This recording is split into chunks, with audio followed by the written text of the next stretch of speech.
think as Srini rightly said, it's a privilege to have Akiko on board on dais here. Ladies and gentlemen, I welcome you all for this live This is 4 minutes of inbox case audio, being and presented to you after and being 4 brought to minutes, I'm you going to mute from the audio, Pune and we will only Hospital have the and case Research continuously running. Center, Pune. Along with my team, Dr. Satish, Dr. Salina, Vikrant as cardiac technician, cardiac anesthesiologist Dr. Gaikwad, and Julius as scrub nurse. We have a 48-year-old gentleman who presented approximately a week back with unstable angina, ECG changes, and enzyme leak. He is a non-diabetic, a hypertensive with mildly elevated serum creatinine. He had the coronary angiogram in a center out of Pune, which is being played on your screen right now. A couple of days later, after this angiogram, he decided to move to another center in the same town to have an angioplasty. But the operator at the time of angioplasty realized and felt that there was some indeterminate left main stenosis at the ostium, and therefore the angioplasty was deferred with a view to offering him coronary artery bypass graft surgery. Now we have this gentleman and we have decided to evaluate. So these are the views lesion as taken seen with on the the guiding second catheter by the angiogram, second which is going to be operator, played which shows on the that screen there is a right in front of possible you. After significant, the we IVUS can see that assessment, we ostial will then left take a main call disease. about the further plan of intervention. Thank you. At this juncture, do you want to make any comments about the angiogram? Do you want to say something? Sir, is there any pressure dampening with the guiding catheter? There was a pressure drop, yes. I think that was reported, but this angiogram was not done by us. And we came into picture after this angiogram. The patient decided to move. We have decided to get the femoral axis, and we're using a 7 French EBU 3.5 guiding catheter, and plan, as I said, is to do the IVUS assessment, 2 pullbacks, LAD to left main and circumflex to left main. Whenever there is a lesion and it's an indeterminate lesion and we want to assess and find out the severity, find out the plaque morphology, in the left main, it is imperative, it is mandatory that we do 2 pullbacks from LAD to left main as well as from the circumflex to the left main, because that gives us a better idea about the carinal angle, whether it's a spiky carina, the plaque load at the carina and on the opposite wall of the carinal angle. And these things are very important in taking the decision about choosing the strategy for the bifurcational stenting test.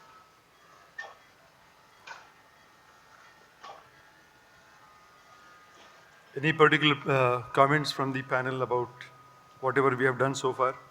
So we have a guiding in place. You can clearly see that there is a disease which is seen at the ostium. Left main is fairly longish. The left main is very long and there is an osteoproximal LAD disease. Yes. And there is a huge size mismatch between the left main, which is almost 5 millimeter, I feel.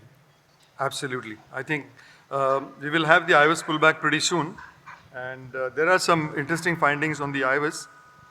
So this is, we will have to go through all these steps, or we can fast forward in case we are not, I think we are fairly well in terms of time.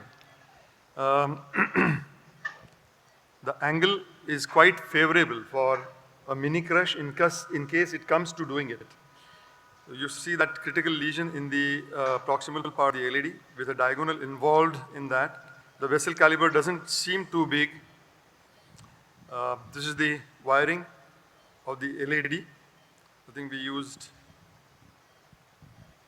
a run-through hypercoat. If you have a looped wire like this, it is okay to push it, but if the wire loops from the translucent part, it turns into a missile. So it's not a good idea to push the wire if it bends at the translucent area. This is the wiring of the circumflex.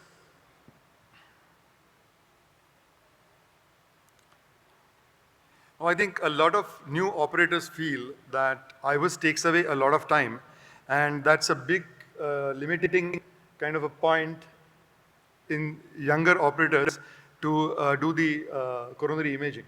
But I can show you here that the entire catheter is prepped in about 2 minutes, and the IVUS pullbacks, both the IVUS pullbacks can be accomplished in another 2 to 3 minutes. So all that it takes is additional 4 to 5 minutes more, and post stenting assessment can take another 2 to 3 minutes. So additionally, you probably spend close to 7 to 9 minutes, but it gives you humongous information about vessel morphology, the plaque morphology, the plaque burden, the diameters, the post-dilatation balloons to be selected, etc. So we decided to pre-dilate the LAD because it was very tight, and probably the IVUS catheter would not have passed, or it would have had a lot of difficulty in passing. And when you have that, there is a possibility of kinking the catheter, which can damage the imaging apparatus and will not give you beautiful. So that's when we have just started. You can see that we started prepping the catheter at 5:40 seconds. And for newer operators, should know that you should not create turbulence in the hyperinized saline, because it leads to formation of microbubbles. And these microbubbles are absolutely enemy to imaging by way of IVUS. So very gentle aspiration, and the smaller syringe is always in line with the injection port, because it has to be a gentle injection. The syringe is connected on the side port, the big syringe, and then to pull it out of the sleeve, you connect to the side port and flush. Once again, the flushing has to be gentle, because if you do a very aggressive flushing, it can lead to formation of microbubbles inside the catheter, thereby not giving you very good quality of images. So this has to be gentle. That's exactly what we are trying to show here. So you should not get a spurt of the saline through the distal port. It should be very gentle trickle, slow trickle through the distal port. You can see that the catheter is almost prepped and is ready to be attached to the pullback device. And it has taken us exactly 2 minutes. We started at 5:40, and the catheter is now prepped and ready to be inserted.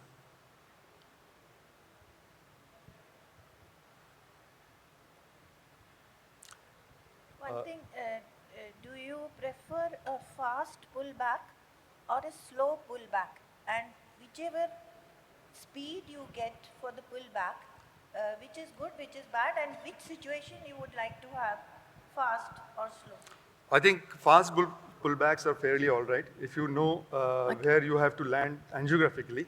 The quality may suffer a little, but overall it gives you a good overview of the morphology even in the quick pullbacks. That saves time also. So I think this is the finding in the LAD to left main. Yeah, this is a mid-LAD, and it's not much calcium, and vessel diameter is only 2.5, and this is mid-LAD, still distal to the diag, I guess, and we don't see any balloon. Okay, so that's a branch, one and the other. I don't know which is what, but probably this is septal, I guess. That's the septal, because we know the orientation that we have. Okay, and so you the circumflex is coming from the right this is some top corner. dissection, but that's tiny. That dissection, you're absolutely right. That's because of the balloon that's diameter. The diag, and that's the second diag. And now, vessel much larger. This is almost like 3.5. That's the other branch. Yes. Okay. It's actually not much calcium, as seen by angio. Angiographically doesn't look like calcium. It's more likely soft plaque, right? Okay, still this is in the much more LAD, not much dissection, which we see. This is probably good landing. Okay, so that's probably the diag, I guess. Yes. And still this is in the LAD. That was a large septal, actually. Okay. Now, can I stop here? Okay, I see. And do you want to make a comment here? You see a lot of attenuated plaque here. You don't see a lot of calcium, but there is a big acoustic window. Yep. An attenuated plaque of this type means there is a possible lipid pool, possibility of a lot of macrophages loaded with lipids, which can absorb the ultrasound and cause the acoustic shadowing. You see that Okay, there is a so that's a significant plaque. circumflex. Why are the circ? So we Yeah, are in the that's it. left domain.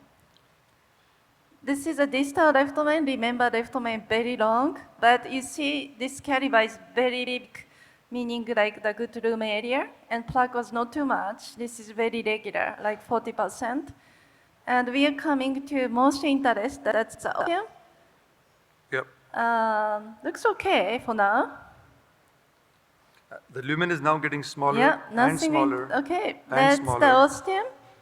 And ostium was, I think it's okay. Yeah, maybe around 6 or borderline, I'd say. Let's get the measurements. Yeah. Not much plaque. So that's main interest, right? So what is the measurement? MLA. We will have the MLAs and the plaque burdens very soon. We have the assessment. This is the pullback from circumflex into the left main. Okay, so that's probably very important point, meaning you see the circumflex is more straight compared to the LAD. You may see more coaxial onto the entire artery. So whenever you see the two different type of the measurement, you have to picking up the lower number. Because if they're not coaxial, we are overestimating the lumen. Anyway, this is a circumflex. Once again, you see that there is some attenuation. There is no significant calcium there, Yep. but a You're lot right. of acoustic. Yep. Okay. So Shadowing. that's a small branch of the circ. Still, we Yes. are not. That's the branch of circumflex. Yeah, that's the proximal circ is super big compared to the LAD. It's almost Yep. 4.2. And that's LAD from the 9 o'clock wire. And this is the distal left domain. Once again, do you think, Akika, that there is likely to be a lipid pool in the inferior quadrant? Yeah, yes or no? Because you see the catheter and vessel wall is almost parallel. This is so-called tangential signal drop-off we see in the OCT. And I don't think a lot of plaque. Yeah, there is some lipidic plaque, but not too much. That's my opinion. Okay, so we are in the almost same place. This is the body of the left domain. We are looking again the ostium. So it's similar or smaller? That's the main question. And plaque burden was not too bad. That's the ostium. Yeah, looks smaller than the other pullback, right? Yeah. That's many times happen. And if you have the different number, you have to picking up the lower number. And I think that's the reason why I said that the pullback must be done from both the vessels. And this is the overall assessment. In the LAD, the distal reference diameter is approximately 2.5 millimeters with a healthy segment MLA of 4.14. LAD ostium, it's a largest area. The diameter clearly seems in the range of 3.5 plus. And there, the MLA is 3.62. The distal left main has a MLA of 9.08 and mid of 9.3. But at the ostium, it is 4.9. That's from which pullback? This is probably the LAD pullback.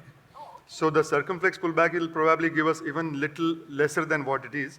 But do you want to make any comments about this, Akiko, about 4.9? Before that, you have the tightest mid-LAD, which is only 1.9 millimeter squares.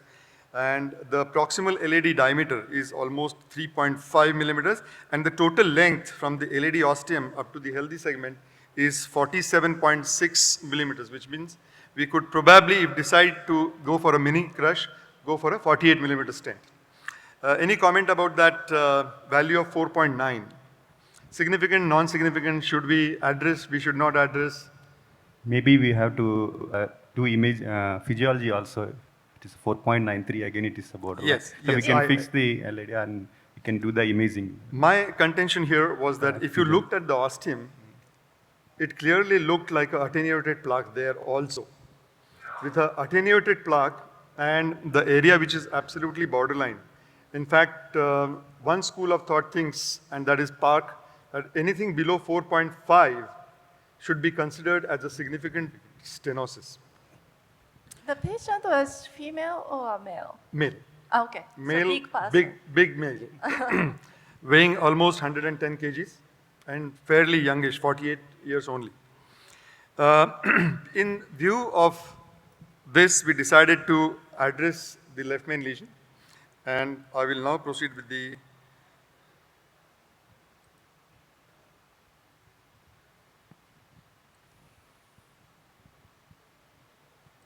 What could be the percentage This is the, difference between the left main ostium to the distal bifurcation area of the left main?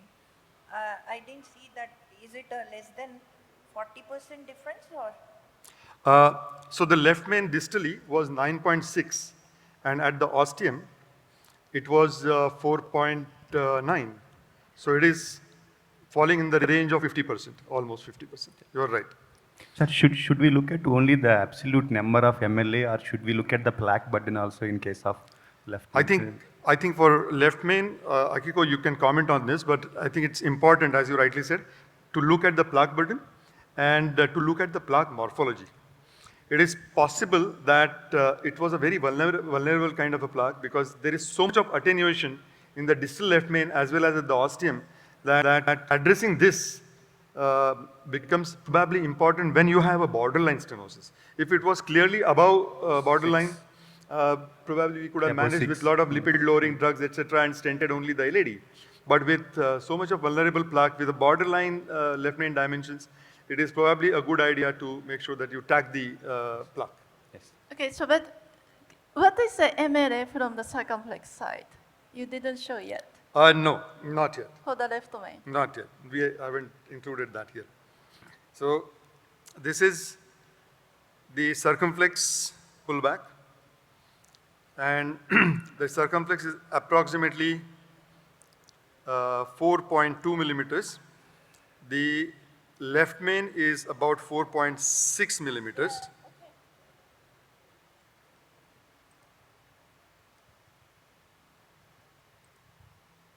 Now, we put a wire in the diagonal, which was coming out of the diseased segment in the LAD, balloon dilated that, and then balloon dilated the left anterior descending artery once again, serially from distal end to the proximal end. And then we took a stent because we had now by this time made up our mind to go for double stent strategy and doing a mini crush.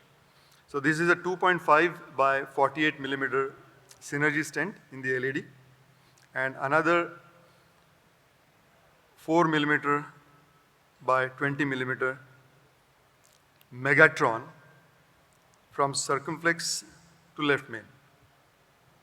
Now this is the positioning at this juncture. You had some hemodynamic changes, certain instabilities, electrical instabilities, hemodynamic instabilities. You can see that the patient is breathing rapidly. There is some degree of tachycardia. And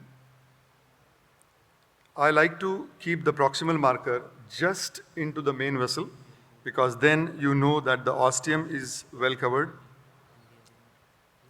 We'll probably take one more test injection to make sure and then deploy the stent in the LAD. I think this is quite satisfactory because the stent is just beginning to bend towards the left main, and we would have definitely covered the LAD ostium. This is the deployment of the stent in the LAD. After this, we pull back the balloon, and with the same balloon, we do a higher pressure post-dilatation.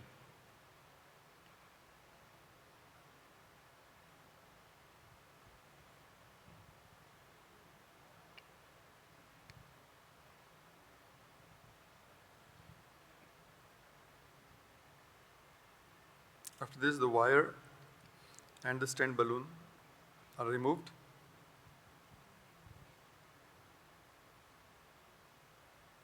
Before deploying the circumflex stent, we wanted to pull the diagonal wire. This is when the guiding catheter is likely to get sucked in, and one has to be a little careful.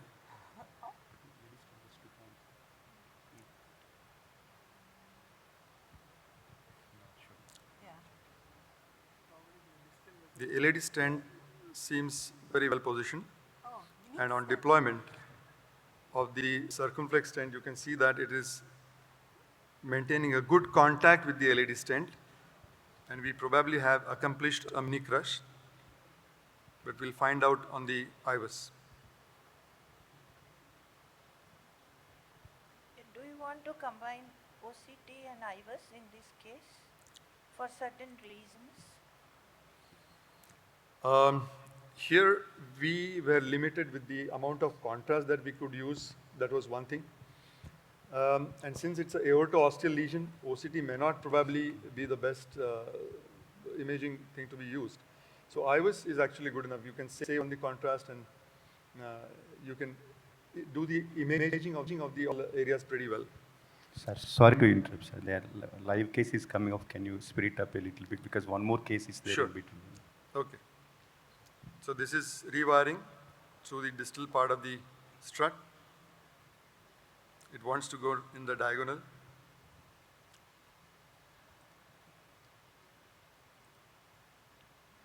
This is once again through the stent strut, dilatation. And this is the SKS 4.5 millimeter balloon in the circumflex left main and 2 millimeter balloon in the LED. This is only to open it up, because we know that we have to do the post-dilatation of the LED with a 3.5 millimeter balloon. After this, there is proximal optimization with 4.5 millimeter balloon, the entire stent length, and this is a very good image of stent boost, which clearly shows at the ostium of the LED, the stent is not very flared, and therefore we took a 3.5 millimeter balloon and post-dilated the entire length of the LED stent. This is called a snuggle balloon dilatation. So you don't get an excessive stretch of the POC, where most of the stent, most of the balloon in the side branch lies in the side branch and does not come in the main vessel. And after this, we have done the IVUS pullback once again. This is from the LED, right? This is from the LED, Yep. yes. Okay. Yes. So the distal edge Yeah, looks okay. this edge is fine, no edge dissection, landing nicely in the normal site. And stent looks okay, but this is more main lesion. So, looks okay. I will fast forward this because of, That's a main lesion, and actually okay expansion, because this is not super calcified. That's a proximal segment. It's okay too. Oh, you jump to the left, that's proximal LED maybe. yes. I want to see the neocarina here, and if you would want to make a comment about that, please. Circumflex is coming soon. That's a circumflex from the 3 o'clock. Yeah, that's a new carina, we see that. And then, can you show us the left main? I just went back, Yep. and we'll see that neocarina again. Here's the circumflex. That's the neocarina.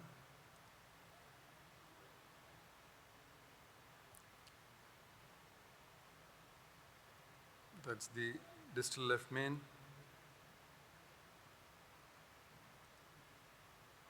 That's a circumflex pullback, right? That's the circumflex pullback, yes. Okay, this stage is fine. And that's a carina, 9 o'clock, that's a LED. And this is a distal left main, and we see some stent carina. And left main looks fine. It's well opposed. But I think the region was left main ostium, which we didn't see yet. And we have to disengage to see the enough ostium. Yes. Coming soon. Now you see the aorta opening up in the right upper quadrant, and then the stent disappears. Okay, yeah. So the okay. ostium is well covered. Yeah, I think landing is perfect. You protrude like 2 strut and then no deform. But why did you put the stent from the circumflex to left main? Because ostium the circle was normal. Sorry, I didn't get your question, sorry. You put the stent from the sac to the left main, Yes. right? Yes. But by IVAS, I see the ostial sac was clean and LED was diseased, so I thought you should stent the other way around. The concern was, once again, the disparity in the size. That is number one. Okay. There was more parity of diameters with the circumflex, number one. Number two, that is probably another approach that we could have just done the provisional stenting and not done anything for the circumflex.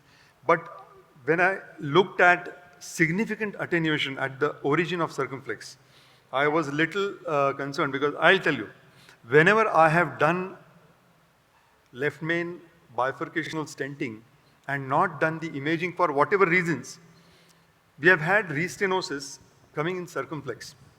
And sometimes you wonder, with a very good angle, with a very normal looking angiographic ostium of the circumflex, why did you still get circumflex restenosis within 3 months, 4 months? And that's probably because you have not dealt with a very vulnerable plaque which was there at the ostium of circumflex. So we thought that it may be safer to do it this way, but of course, as you rightly said, provisional stenting could have also worked.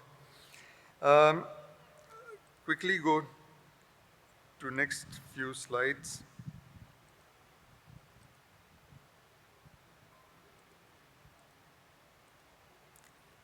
These are the comparative slides, pre and post distal healthy reference in the LED increased from 4.1 to 4.9. Titus mid LED increased significantly from 1.9 to almost 7. And the LED ostium, which was 3.6, increased up to 8 millimeters. Likewise, the LED ostium, the left main ostium, which was 4.9, had a gain of very significant 12.43, which is once again in line with whatever Excel data says. Then we will go to the next slide. This is pre and post of the circumflex, all diameters around the range of 11 millimeters, the areas. Now this is a few words about this stent. It has a 12-peak design, and this 12-peak design was designed after a lot of AI simulatory models which were developed, looking at 10-peak design, 14-peak design, 12-peak design, and it was found that a 12-peak design gives the best radial strength, and this was the bench testing which was done, and it had absolutely unmatched expansion and uniform vessel scaffolding. The first 3 segments have extra connector, which is there are 4 connectors, and this gives a very good axial strength, and therefore whenever hardware is put in and out of that particular segment of the stent, there are very few chances that you will have stent deformation. And that's the reason why you have extra connectors in that proximal segment. It is platinum chromium, therefore the overall visibility is pretty good, and it is pretty safe because it's only 4 micron abluminal coating of the polymer. The side branch access is very good once again, because distally there are only 3 connectors, and you can dilate the cell to a maximum expanded cell diameter of 5 millimeters, whereas in proximal you can achieve 3.8 millimeters, but of course in the proximal segment normally the dilatation of the side branch does not arise, this question does not arise at all. So, thank you.